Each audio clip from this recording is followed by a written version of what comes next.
കഴിഞ്ഞ ജൂലൈ 3-നാണ് ശുചിമുറി ശൗചാലയം ഇടിഞ്ഞു വീണ് മകൾക്ക് കൂട്ടിരിപ്പിനെത്തിയ ബിന്ദു മരിച്ചത്.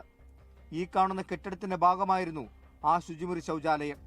കാലപ്പഴക്കം ചെന്ന ഈ കെട്ടിടത്തിൽ നിന്നും സംഭവത്തെ തുടർന്ന് രോഗികളെ പുതിയ കെട്ടിടത്തിലേക്ക് മാറ്റി പാർപ്പിച്ചു. ഉടൻ തന്നെ പഴയ കെട്ടിടം പൊളിച്ചു മാറ്റുമെന്ന് അറിയിച്ചതാണ്. എന്നാൽ ഒന്നും നടന്നില്ല.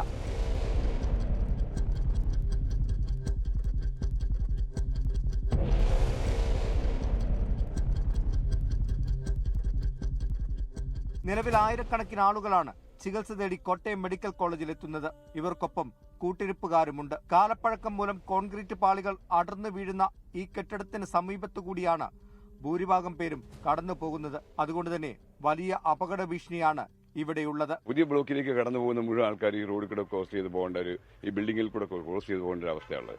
കാഷ്വാലിറ്റി എന്നുള്ള രോഗികളെ പലപ്പോഴും സ്ട്രെച്ചറിലും അതുപോലെ തന്നെ വീൽ ചെയറിലും ഒക്കെ തള്ളിക്കൊണ്ടു പോകുന്നതൊക്കെ ഈ ബിൽഡിങ്ങിലൂടെയാണ്. എന്തെങ്കിലും ദുരന്തം സംഭവിച്ചാൽ ഇനി വരുന്നത് ചെറിയ ദുരന്തമായിരിക്കില്ല. ഒരു ബാത്റൂം ഇടിഞ്ഞു വീണപ്പോൾ ഒരാൾ മരിക്കാൻ ഒരു സാഹചര്യം ഉണ്ടായെങ്കിൽ ഇനി കെട്ടിടത്തിന്റെ വിഷയം കൊണ്ട് എന്തെങ്കിലും സംഭവിച്ചു കഴിഞ്ഞാൽ കൂടുതൽ ജീവഹാനി ഉണ്ടാവും. അതുകൊണ്ട് അത് അനാസ്ഥ ഉണ്ടാകാതെ എത്രയും പെട്ടെന്ന് പരിഹരിക്കേണ്ടതാണ്. പലപ്പോഴും തലനാരിഴയ്ക്കാണ് അപകടം ഒഴിവാകുന്നത്. OP, അത്യാഹിത വിഭാഗം എന്നിവിടങ്ങളിൽ നിന്നും വാർഡുകളിലേക്ക് രോഗികളെ കൊണ്ടുപോകുന്നതിനുള്ള വഴിയും ഈ കെട്ടിടത്തിനുള്ളിലൂടെയാണ്. വിവിധ ഏജൻസികൾക്ക് പുറമെ ആരോഗ്യവകുപ്പും ഇവിടെ പഠനം നടത്തിയതാണ്.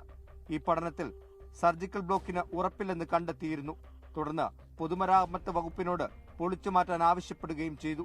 ജൂലൈ 3-നുണ്ടായ അപകടത്തിന് പിന്നാലെ ജില്ലാ കളക്ടർ സമാനമായ റിപ്പോർട്ട് സമർപ്പിച്ചതാണ്. എന്നാൽ നടപടി സ്വീകരിക്കേണ്ടവർ യാതൊന്നും ചെയ്തില്ല. ചികിത്സയുടെ കാര്യത്തിൽ കേരളത്തിലെ ഏറ്റവും മികച്ച മെഡിക്കൽ കോളേജിൽ ഒന്ന് തന്നെയാണ് കോട്ടയം മെഡിക്കൽ കോളേജ്. പക്ഷേ ഈ അനാസ്ഥ മൂലം ആ പേരിന് കളങ്കം വരുത്തരുതെന്നാണ് പറയാനുള്ളത്.